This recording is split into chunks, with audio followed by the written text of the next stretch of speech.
साथियों, स्वागत है आपका मेरे YouTube channel Datta reading point में। आज हम डिस्कस करेंगे यूपी टीजीटी पीजीटी 2021 यानी कि अगस्त में होने वाली परीक्षा सामाजिक विज्ञान सिविक्स का प्रैक्टिस सेट नंबर 19। इससे पहले हम 18 कर चुके हैं। अगर आप चैनल पर नए हैं तो सबसे पहले आप इसे सब्सक्राइब कर लीजिए ताकि आपको एग्ज़ाम तक और भी वीडियोस मिल सकें। आपके पास केवल 3 सेकंड का समय होगा। चलिए चलते हैं। पहला क्वेश्चन है, लेवियाथन का लेखक कौन है? तो ये हो जाएगा आपका option number A, Hobbes. Hobbes ने ये लिखी है। हॉब्स का जन्म ब्रिटेन के मेल्सबरी नामक स्थान से 1588 में हुआ था। वह एक पादरी का पुत्र था और उसे इसलिए बाइबल का बहुत ज़्यादा ज्ञान था। तो 1691 उसकी मृत्यु हो गई थी। हॉब्स की रचनाओं में डिस्वे, लेवियाथन, डी कारपीरे पॉलिटिको, डी होमाइन, कानून के तत्व, गृह युद्ध पर एक वार्ता और भी लिखी हुई है इन्होंने। प्रजातांत्रिक विकेंद्रीकरण पर्याय है ऑप्शन नंबर बी, पंचायती राज का। सरकारी आयोग रिपोर्ट किससे संबंधित है? कई बार क्वेश्चन आया हुआ है ये। तो ये हो जाएगा आपको ऑप्शन नंबर ए, केंद्र राज्य संबंधित विचार करने पर 24 मार्च 1983 में न्यायमूर्ति रणजीत सिंह सरकारिया की अध्यक्षता में 3 सदस्यीय समिति का गठन किया गया था। निम्न में से किस भारतीय राज्य का अपना भी संविधान है? तो ये है option number C, Jammu Kashmir का। संयुक्त राष्ट्र संघ की स्थापना कब हुई थी? तो संयुक्त राष्ट्र संघ की स्थापना 24 अक्टूबर 1945 को हुई। संयुक्त राष्ट्र संघ के अध्याय 3 अनुच्छेद 07 के अंतर्गत इसके निम्नलिखित 6 अंग स्थापित किए गए थे: महासभा, सुरक्षा परिषद, आर्थिक और सामाजिक परिषद, न्यायशीलता परिषद, अंतर्राष्ट्रीय न्यायालय और सचिवालय। नीदरलैंड में हेग में अंतर्राष्ट्रीय न्यायालय के अतिरिक्त सभी अंग संयुक्त राष्ट्र संघ की न्यूयॉर्क स्थित मुख्यालय में हैं। राज्यसभा विघटित हो जाती है।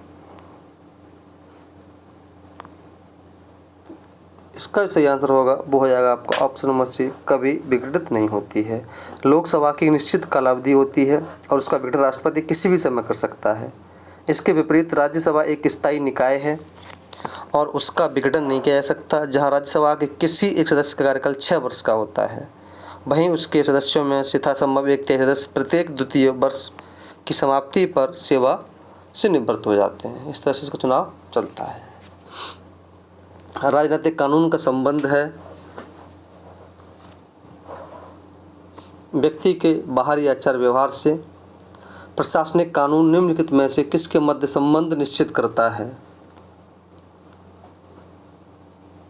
तो यह करता है राज्य का अपने कर्मचारियों के साथ संबंध। राज्य के सही सिद्धांत के समर्थक हैं ब्लूमस्ली और हर्बर्ट स्पेंसर। शक्ति विभाजन सिद्धांत को विस्तार पूर्वक उपस्थिति कर उसे राजनीतिक विज्ञान का मौलिक सिद्धांत बना देने का श्रेय किस राजनीतिक विचारक को जाता है? ये जाता है बेंथम को। राज्य पृथ्वी पर ईश्वर का अवतरण है, कथन किसका है? यह कथन हीगल का है। अगली वीडियो हमारी जो होगी वो कथन पर ही होगी। कम से कम 200 कथन निष्कर्ष होंगे तो उसे आराम से आप कर पाएंगे। रिपब्लिक का लेखक कौन था? तो ये लिखी प्लेटो ने। लोकप्रिय संप्रभुता की अवधारणा का सूत्रधार कौन था? Option number C, Rousseau.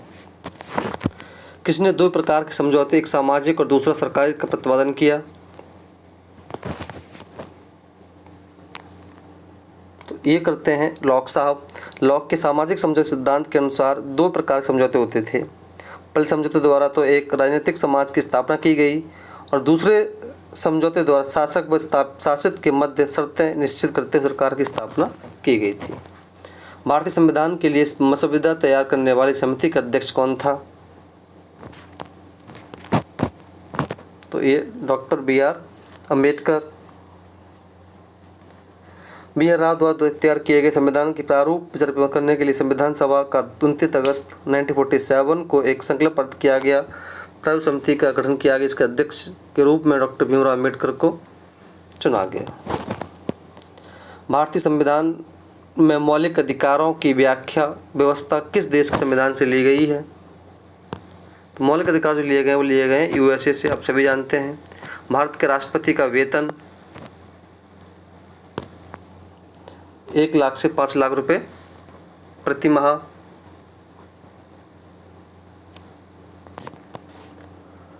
राष्ट्रपति के निर्वाचन में भाग लेते हैं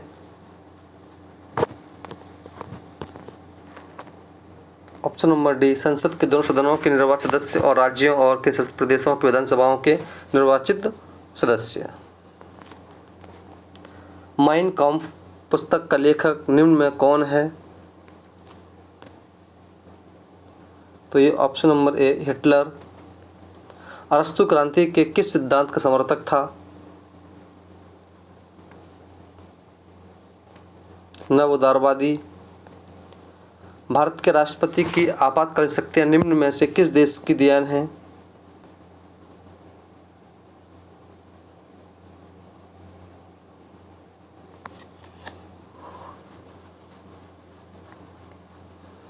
तो ये हो जाएगा आपका ऑप्शन नंबर सी जर्मनी के वीमर संविधान से। भारत में सर्वोच्च माना गया है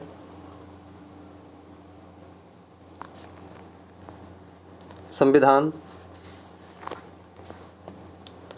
लेकिन संसद जो है वो सर्वोच्च संस्था है कानून बनाने की, लेकिन संविधान को सबसे ऊपर रखा गया है। 42वें संविधान संशोधन द्वारा प्रस्तावना में निम्न में से कौन सा शब्द जोड़ा गया था? तो ये समाजवाद की बात कर रहा है। 42वें संविधान संशोधन द्वारा क्षेत्र में समाजवाद, पदनिरपेक्ष तथा अखंडता शब्द जोड़ा गया था। भारतीय संविधान में किस संशोधन के परिणाम स्वरूप संपत्ति का अधिकार मूल अधिकारों की सूची से हटा दिया गया? तो ये ऑप्शन नंबर ए 44वें संविधान संशोधन द्वारा। भारत के राष्ट्रपति पर महाभियोग लगाने का अधिकार है संसद के दोनों सदनों को।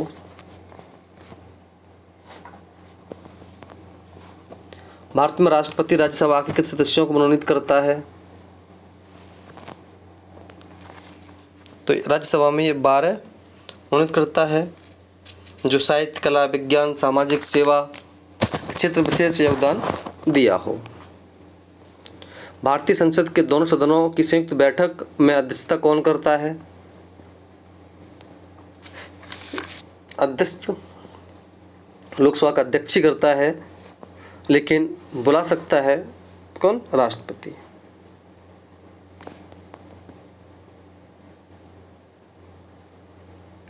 भारत के पहले उप प्रधानमंत्री थे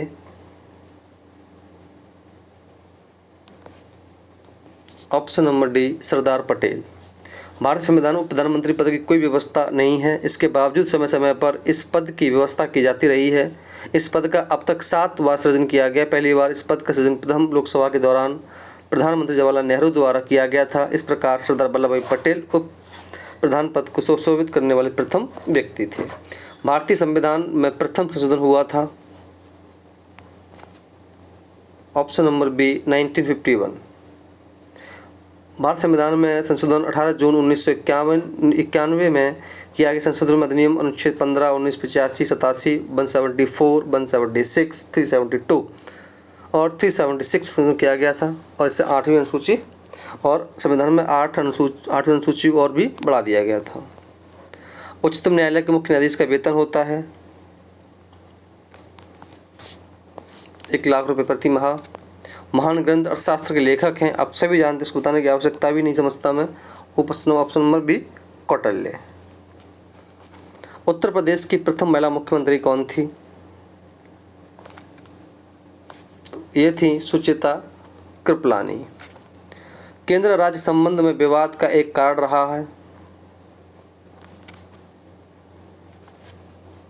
ऑप्शन नंबर सी राज्यपाल का पद। नागालैंड की राजधानी का नाम है, ये हो जाएगा आपका कोहिमा। तुम मुझे खून दो मैं तुम्हारा दे दूंगा, किसने कहा था?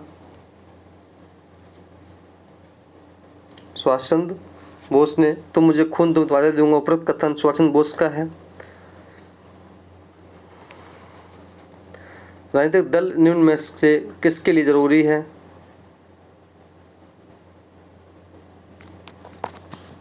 ऑप्शन नंबर सी, लोकतंत्र के लिए। राज्य का आधार शक्ति नहीं इच्छा है, निम्न में से किसका कथन है? ऑप्शन नंबर सी, ग्रीन का। राज्य की उत्पत्ति के बारे में सामाजिक समझौते का सिद्धांत निम्न में से किस सिद्धांत के विरुद्ध एक प्रतिक्रिया के रूप में सामने आया? ऑप्शन नंबर सी, दैवीय सिद्धांत। रूसो किस देश का निवासी था? ये फ्रांस का निवासी था। रक्त संबंध समाज को और समाज राज्य को जन्म देता है, कथन किसका है? ऑप्शन नंबर ए, मैकाइवर का। अधिकार वह दावा है जिसे समाज स्वीकार करता है और राज्य लागू करता है, किसका कथन है? आपके बीए में खूब मिलेगा पढ़ने के लिए क्वेश्चन ये वाला। Option number A, Bosanquet. निम्न में से एक नैतिक कर्तव्य है। माता पिता द्वारा बच्चों को शिक्षा प्रदान कराना। हम इस सत्य को प्रमाणित करते हैं कि सब मनुष्य समान पैदा हुए हैं, और निम्न में से कथन किसका है? फ्रांसीसी क्रांति। निम्नलिखित में से कौन न्याय का सार्वभौमिक सार्वलौकिक तत्व है? ऑप्शन नंबर ए, न्याय समानता पर बल देता है। अधिनायक तंत्र निम्न में से किसका विलोम है?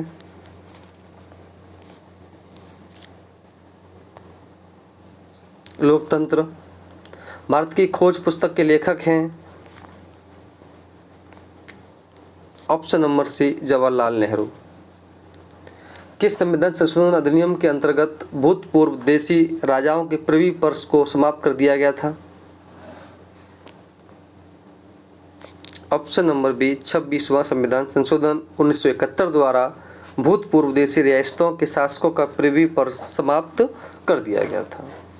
किस संविधान संशोधन अधिनियम द्वारा वयस्क मताधिकार की आयु सीमा 21 वर्ष से घटाकर 18 वर्ष कर दी गई थी?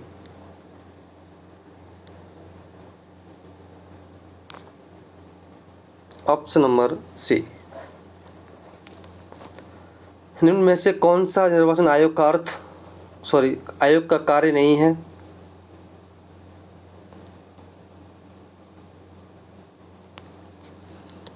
उम्मीदवारों का चयन करना। द्वितीय पंचवर्षीय योजना की मुख्य प्राथमिकता क्या थी? तीव्र गति से औद्योगिकीकरण करना।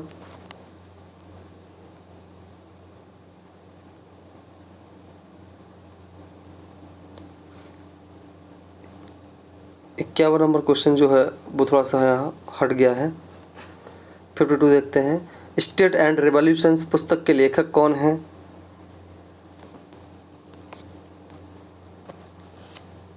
Option number B, Lenin. राजनीति विज्ञान का आरंभ और अंत राज्य के साथ होता है, परिभाषा किसकी है?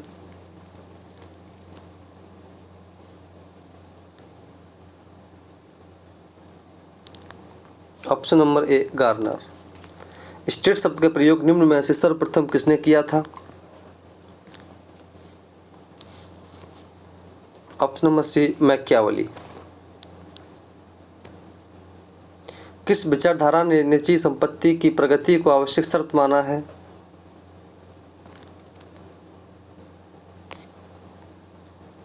ऑप्शन नंबर बी, उदारवाद। किस राजनीतिक दर्शन ने धर्म को जनसाधारण का नशा कहा?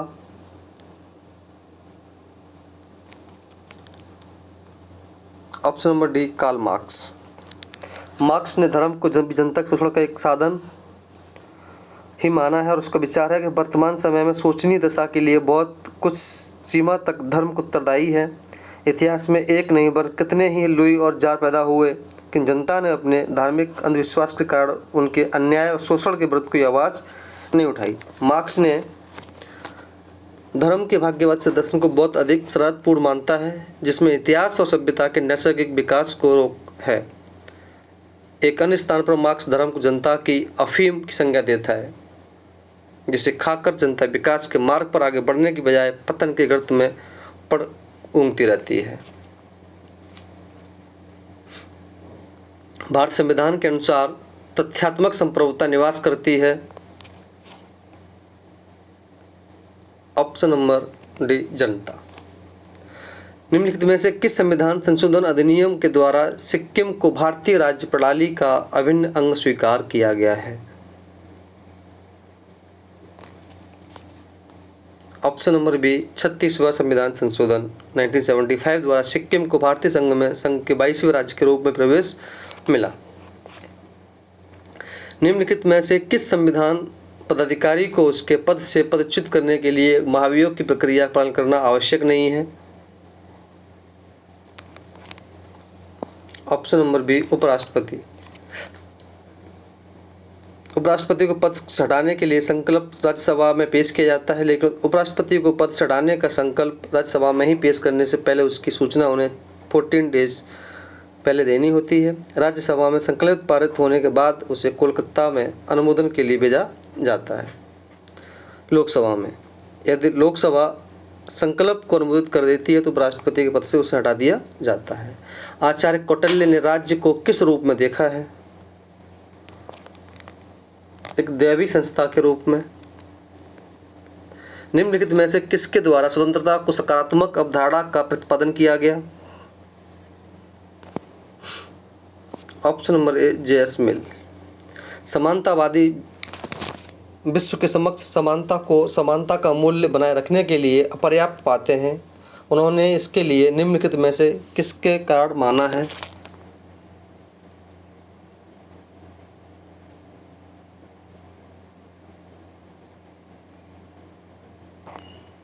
आंसर हो जाएगा ऑप्शन नंबर डी। इस तथ्य को ध्यान में नहीं रखता कि उत्पादन के साधन कुछ हाथों में संकेंद्रित होते हैं जो उनके स्वामित्व धारकों पर वृहद प्रभाव डालता है।